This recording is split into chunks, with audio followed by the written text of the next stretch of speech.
Just a quick closer look at this fuel injector. I showed you the injector end of it. The body of it in here, actually there's some electronics inside here, because basically it's like a coil.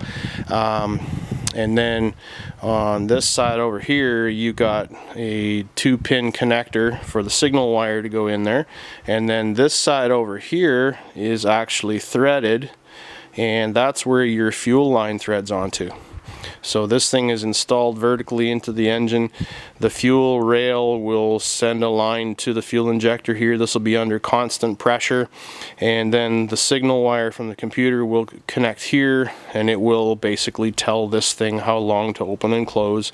This is out of a BMW. These things are a little bit of money. They're typically about $300 a piece, but that's the price you pay for some higher level technology.